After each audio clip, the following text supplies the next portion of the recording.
Good morning children. Today we are going to learn about matter and materials. In the previous classes we know about matter. What is matter?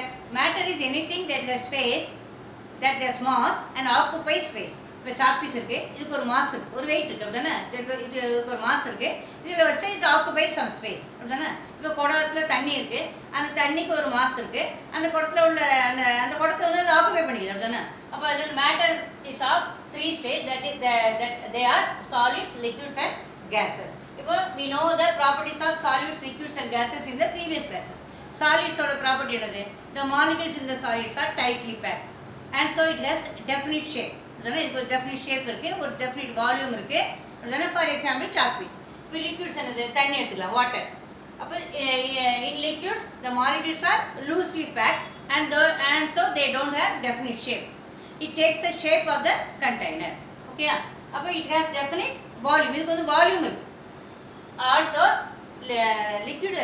solids வந்து it is not easily compressible. இதை வந்து அமுக்க முடியாது. அதாவது when we apply pressure on it, the shape of the solids do not change. ஆனால் அதே இது liquids வந்து if we apply pressure, the shape will be changed. Gases வந்து எப்படி இருக்கு? இது எல்லாமே ஆப்போசிட்டா. gases எப்படி இருக்கு? The molecules are very loosely packed. They are easily compressible. They have no definite shape and no definite volume. Okay. Next we are going to learn about fibers. Fibers are a thin thread. Fibers na மெல்லிய நூல். It may be of natural or man-made. Natural fibers are of two types. They are plant fibers and animal fibers. Fibers obtained from plants are called plant fibers. Fibers obtained from animals are called animal fibers. Plant fibers example cotton, jute. Animal fibers example wool. சரியா? Man-made or synthetic fibers என்னன்னா, these fibers are made by chemical process or by chemical synthesis. Artificially they are made. Next, cotton is a natural fiber. It is obtained from the cotton plant. Cotton is a bushy plant of 5 to 6 meter height ல அது வளரும். It grows well in black and alluvial soil வந்து இந்த cotton plant வந்து வளரும். சரியா? அப்போ இந்த cotton அந்த செடியில வந்து அந்த cotton balls, it bears cotton balls வந்து அப்படியே உள்ளது. அப்போ இந்த cotton ஒவ்வொரு cotton ballsல என்ன இருக்குன்னா, it contains seeds with fibrous materials inside. உள்ள வந்து seeds கூட fibrous material உள்ள white கலர்ல அப்படியே பஞ்சு மாதிரி இருக்கும். அப்போ when the cotton balls mature, அது வந்து வளர்ந்த பிறகு என்ன செய்யும்? It bursts open ஆகும்போது உள்ள உள்ள அந்த fibrous material எல்லாம் தெரியும். அப்போ these cotton balls are hand picked. கையால என்ன செஞ்சுவாங்க? எல்லாத்தையும் பறிச்சுவாங்க. அப்புறம் அது மில்ஸ் கொண்டு வந்து என்ன செய்வாங்கன்னா, இதான் அந்த cotton balls. அந்த cotton ballsல உள்ள அந்த seeds வந்து என்ன செய்யணும்? We have to remove. அப்போ the removal of cotton seeds from the cotton balls is called என்னது? Ginning. அப்போ seeds எல்லாம் ரிமூவ் பண்ண பிறகு உள்ள அந்த காட்டன் வெள்ளை உள்ள அந்த பஞ்சு போல அந்த காட்டன் ஃபைபர் மட்டும் மீதி இருக்கு. சரியா? இந்த ஃபைபருக்கு பேர் என்னன்னா lint. Then by the process of combing என்ன பண்ணுவாங்கன்னா, இந்த lintல உள்ள அந்த impurities, removal of impurities and fibers, short fibers remove பண்ணுவாங்க. ரிமூவ் பண்றதுக்கு பேர் தான் என்னன்னா combing. அப்போ இப்போ பியூரா நமக்கு வந்து lint கிடைச்சது. அப்போ இதை என்ன பண்ணுவாங்கன்னா, பிரஸ் பண்ணி நல்லா ஒரு பால் மாதிரி பிரஸ் பண்ணி அதை வச்சிருப்பாங்க.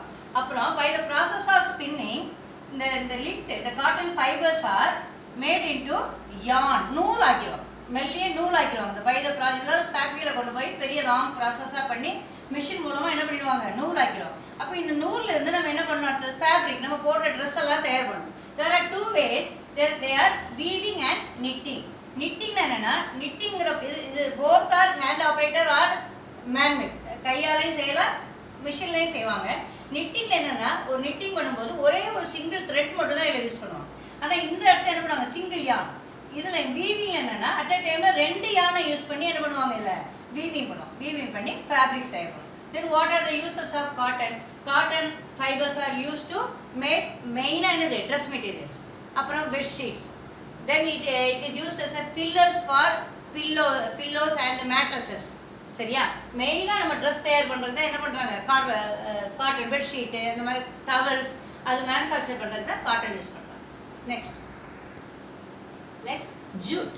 It is also a natural fiber, natural plant fiber. Jute is obtained from the stem of the jute plant. It is called golden fiber because of its color. Also it is very costly. Here the fibers are obtained from the stem of the plant. என்ன பண்ணுவாங்கன்னா இந்த ஜூட்டை பறிச்சு இந்த stem இந்த harvesting முடிஞ்ச உடனேயும் இந்த stem எல்லாம் எடுத்து by the process of retting என்னன்னா the stems are allowed to place it in the running water. ஒரு ரன்னிங் வாட்டர்ல இந்த ஜூட்ல உள்ள இந்த ஸ்டெம் எல்லாம் என்ன செஞ்சுருவாங்கன்னா உள்ள அப்படியே வச்சுப்பாங்க. வச்சுட்டு அதை எடுத்து என்ன செஞ்சுருவாங்க காய வைக்கும் போது அந்த ஜூட்ல உள்ள அந்த ஸ்டெம்ல உள்ள அந்த ஃபைபர்ஸ் எல்லாம் என்ன செஞ்சிடும் பிரிஞ்சிடும். அப்போ ஃபைபர்ஸ் பிரிஞ்ச பிறகு அகெயின் ஸ்பின்னிங் இந்த ப்ராசஸ் மூலமா எப்படி காட்டன்ல இருந்து காட்டன் யான் தயார் பண்றோமோ அதே மாதிரி என்ன செய்வாங்க ஜூட்ல இருந்து தயார் பண்ணுவாங்க. தென் த யூசர்ஸ் ஆஃப் ஜூட் வந்து என்னன்னா இதுல இருந்து பேக்ஸ் தயார் பண்றாங்க, அப்புறம் வால் ஹேங்கிங்ஸ் தயார் பண்றாங்க, நெக்ஸ்ட் வேற சாக்கு பை சொல்லுவோம்ல சாக்கு இது கிரைன்ஸ் எல்லாம் ஸ்டோர் பண்ணி வைக்கிறதுக்கு அந்த சாக்ஸ் தயார் பண்றாங்க, ஃபேப்ரிக்ஸ் தயார் பண்றாங்க ஜூட்ல இருந்து. தென் காயர் வந்து it is made from the outer covering of the coconut அந்த பெரிய இதுல உள்ள அந்த நாரா இருக்கும் அதுல இருந்து அந்த காயை தயார் பண்றாங்க. It is use to make ropes, carpets, அப்புறம் டோர் மேட்ஸ், பாஸ்கெட்ஸ், அப்புறம் அதெல்லாம் தயார் பண்றதுக்கு என்ன செய்றாங்க அந்த காயை யூஸ் பண்றாங்க. தென் the synthetic fiber, these are man-made fibers or artificial fibers. Mainly it is made from the petroleum products. For example, rayon, nylon, polyester and acrylic are synthetic fibers. Rayons are obtained manufactured from the wood pulp. It is used to manufacture rope, cap, carpets. இதெல்லாம் சேரும். It is used to make. இதெல்லாம் தயார் பண்றதுக்கு use பண்றாங்க. Then nylon, it is manufactured from silk and wool தயார் பண்றாங்க. It is used to make fishing nets, ropes, parachutes and bristles for brushes எல்லாம் தயார் பண்றதுக்கு nylon யூஸ் ஆகுது. Polyester, it is manufactured from the petroleum products. It is used to make fabrics. அத pant, suit அந்த மாதிரி தயார் பண்றதுக்கு fabrics தயார் பண்றதுக்கு, அப்புறம் ஹோசஸ் தண்ணிலாம் பச்சல அந்த ஹோஸ் தயார் பண்றதுக்கு, கன்வேயர் பெல்ட்ஸ், நம்ம தண்ணி குடிக்கிற அந்த பெட் பாட்டில் மேனுஃபேக்சர் பண்றதுக்கெல்லாம் என்ன தயார் பண்றாங்க, என்னது வேண்டி இருக்கு பாலியஸ்டர்ல இருந்தா தயார் பண்றாங்க. நெக்ஸ்ட் அக்ரிலிக், this வந்து wool productsல இருந்து அக்ரிலிக் மேனுஃபேக்சர் பண்றாங்க. It is used to make sweaters, shawls, blankets இதெல்லாம் தயார் பண்றதுக்கு அக்ரிலிக் யூஸ் ஆகும். சரி, grain. Next we can learn about grains. Grain and the தானியம். It's a small hard dry seed. Hard or drier. They are of two types. They are cereals and legumes. Legumes என்னது பருப்பு வகை. cereals என்னது அரிசி, கோதுமை அந்த மாதிரி. இது வந்து பருப்பு, தோரம் பருப்பு, பாசி பருப்பு அதெல்லாம் அந்த பருப்பு வகை legumes. They are small hard dry seeds. The grain is protected by the husk. அதுக்கு மேலே எப்படி இருக்கும், இப்போ அரிசி இருக்கு, உள்ள அரிசி இருக்கும், அரிசிக்கு மேலே அந்த உமின்னு சொல்லுவோம், அது மேலே ஹஸ்க் இருக்கும், அந்த ஹஸ்க் வந்து encloses seed. First we can learn about wheat. எல்லாருக்கும் தெரியும் கோதுமை. It is rich in fiber, vitamins and minerals. உலகத்திலேயே நிறைய அதிகம் யூஸ் பண்ணுற தானியம் என்னதான், கிரெயின் என்னதான், வீட் தான். சரியா? The wheat products are bread, cake, pasta. நம்ம வந்து வீட் மாவு வச்சு என்னதான் செய்கிறோம், சப்பாத்தி, பரோட்டாலாம் செய்கிறோம். அதில் ஹோல் வீட் அதுதான் நம்ம வந்து ஃபுல்லாக ஃபைபர், அதுதான் ரொம்ப சத்துள்ளது. Next maze. வீட்டுக்கு அடுத்தபடியாக மெயின் ஃபுட், மக்கள் சாப்பிட்ற மெயின் ஃபுட் என்னதான் மேஸ். மேஸ்லேருந்து மேஸ் ஆயில் தயார் பண்ணுறாங்க. It is use for cooking. அப்புறம் maize it is also known as corn syrup தயார் பண்ணுறாங்க. அந்த corn syrup is used as sweetener in many products. Then the other maize products are sweet corn, chips தயார் பண்றாங்க, maize oil தயார் பண்றாங்க. Next rice. எல்லாரும் நமக்கு தெரியும்லனா, இந்த மெயினா ஏசியா மக்களோட main food. The people of Asia eat rice as their main food. It is a grass. இது வந்து grass variety ஓட சேர்ந்தது. There are two types of rice. There are brown rice and white rice. நம்ம வந்து white rice தான் நிறைய சாப்பிடுறோம். ஆனா brown rice தான் white rice ஓட என்னது ஹெல்த்தி. ஏன்னா இதில் வந்து ஃபைபர்ஸ் அதிகம் இருக்குது, மினரல்ஸும் நிறையா இருக்குது இந்த ப்ரௌன் ரைஸ். மெயினாக சுகர் பேஷண்ட்ஸ்லாம் என்ன பண்ணுறாங்க, ப்ரௌன் ரைஸ் தான் சாப்பிட்றதுக்கு சஜஸ்ட் பண்ணுறாங்க. தானே அதில் வந்து சுகர் கண்டென்ட் கொஞ்சம் கம்மியாக, அதாவது ஃபைபர்ஸ் வந்து அதிகமாக இருக்குது. நெக்ஸ்ட்டு மில்லட்ஸ் எல்லாருக்கும் தெரியும். சிறுதானியங்கள் மில்லட்ஸ் வந்து சிறுதானியம். அந்த சிறுதானியம் இப்போ எல்லாம் தெரியும், சுகர் பேஷண்ட் எல்லாம் இப்போ நம்ம வந்து நல்ல கேஸ்ட்ரால் நம்ம யூஸ் பண்ண ஆரம்பிச்சது. குதிரைவாளி, தெனை, கம்பு, பார்லி இதெல்லாமே, சோளம், சின்ன சோளம் இதெல்லாமே என்னதுதான் millets. They are small seeded grasses. இது வந்து millets are used as fodder என்னது அனிமல் ஃபுட்டாகவும் நம்ம ஹியூமன் ஃபுட்டாகவும் என்ன செய்கிறோம் யூஸ் பண்ணுறோம். இது வந்து it is rich in fibre. இது வந்து ஃபைபர்ஸ் மெட்டீரியல்ஸ் வந்து அதிகமாக இருக்குது. And so it helps in weight loss. சரியா?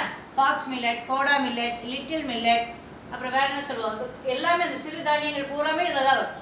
Next household goods. Household குட்ஸ்னால் என்னென்னா, இப்போ நம்ம வீட்டில் இப்போ டிவி வச்சுருக்கோம், கிரைண்டர் வச்சுருக்கோம், மிக்சி வச்சுருக்கோம், அப்படின்னா டவல் யூஸ் பண்ணுறோம். நம்ம வீட்டில் நம்ம தேவையான the goods we use permanently in our house are called household goods. Next singing and floating. Singing and floating என்ன, இப்போ ஒரு வாளி தண்ணி எடுத்து ஒரு காலி பிளாஸ்டிக் பாட்டில் உள்ளத்துக்கு போட்டோம் அப்படின்னா என்ன ஆகும், அந்த பாட்டில் வந்து மிதக்கும், இட் ஃப்ளோட்ஸ், அப்படிதானே. இப்போ இதே இது ஒரு ரூபா காயினத்துக்கு நீ உள்ளே போட்ட அப்படின்னா என்ன போகும், அந்த பாட்டில் அந்த காயின் வந்து அந்த வாளிக்கு அடியில் போய் விழுந்துடும், அப்படிதானே. இட் சிங்ஸ் என்னது, மூழ்கிறது. பெட் பாட்டில் வந்து ஃப்ளோட் ஆகுது. ஏன், அப்போது ஒரு வாளி தண்ணியில் இந்த பெட் பாட்டில் நீ உள்ள இந்த பாட்டில் நீ உள்ளே போடும்போது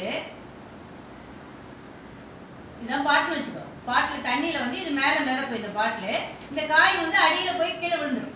அப்போ என்ன ஆகுனா, இந்த பாட்டில் நீ உள்ளே போடும்போது இந்த தண்ணி வந்து என்ன பண்ணுன்னா இந்த பாட்டில் மேலே ஒரு அப்வர்ட் ஃபோர்ஸை வந்து ஒன்று கொடுக்கும். இந்த water exerts an upward force on the bottle, அப்படின்னா அந்த ஃபோர்ஸ்க்கு பேர் upward force given by the water on the bottle is called upthrust. சரியா, இந்த upthrust வந்து இந்த பாட்டிலுக்கு வந்து ஒரு வெயிட் இருக்கும். சரியா, இந்த வெயிட்டை விட இந்த அப்த்ரஸ்ட் அதிகமாக இருந்துச்சு அப்படின்னா இந்த பாட்டில் இந்த ஆப்ஜெக்ட் வந்து என்ன செய்யும், மிதக்கும். அப்போ இந்த பாட்டிலோட வெயிட் வந்து இந்த அப்த்ரஸ்ட்டை விட எப்படி இருக்கு, குறைவா இருக்கிறதுனால இது வந்து இட் ஃப்ளோட்ஸ். ஆனால் அதே இது இந்த காயினோட வெயிட் வந்து இந்த அப்த்ரஸ்ட்டை விட அதிகமாக இருக்கிறதுனால இட் சிங்ஸ். சரியா, இப்போ சிங்கிங். அப்த்ரஸ்ட் என்னது, the upward force exerted by the water on the object is called upthrust. அப்போ if the upthrust is greater than the weight of the object, it floats. If the upthrust is less than the weight of the object sinks. Okay, next solubility. Solubility என்னன்னா, இப்போ ஒரு tumbler தண்ணி எடுத்து அதில் கொஞ்சோண்டு ஒரு spoon சுகரை போட்டு நம்ம அப்படியே மிக்ஸ் பண்ணோம், ஸ்டிர் பண்ணோம் அப்படின்னா என்ன ஆகும், அந்த சுகர் வந்து இட் கம்ப்ளீட்லி மிக்ஸ் ஆகிடும், உள்ள அதோட சேர்ந்து மிக்ஸ் ஆகிடுதுன்னா அதுக்கு பேர் என்னன்னா இட்ஸ் டிசால்வ்ஸ் என்னது, கரையுது, அப்படிதானே. If you add 1 teaspoon of sugar to the 1 tumbler water, the sugar completely dissolves in water. அப்போ அதுக்கு பதிலாக என்னது, இட் இஸ் சாலுபிள், தண்ணியில் கரைஞ்சிருச்சு, அப்படிதானே. இப்போ இந்த சாக் பீஸை தூள் பண்ணுறோம், அல்ல இது கூட வேணும், ஒரு ஸ்பூன் மண் எடுத்து அந்த டம்ளர் தண்ணிக்குள்ளே நீ உள்ளே போட்டேன்னா அந்த மண் வந்து என்ன செய்யும், தண்ணியில் அப்படியே கொஞ்ச நேரம் கலக்கணும்னா தண்ணியோட நிறம் மாறும். சரியா, அந்த மண்ணில் கலர் இருக்கும், அந்த கலரில் மாறும். கொஞ்சம் நேரம் அப்படின்னு ஒரு நேரம் வச்சுட்டு பார்த்தேன்னா அந்த மண்ணோட என்ன செஞ்சிடும், it settles at the bottom of the tumbler, அப்படின்னா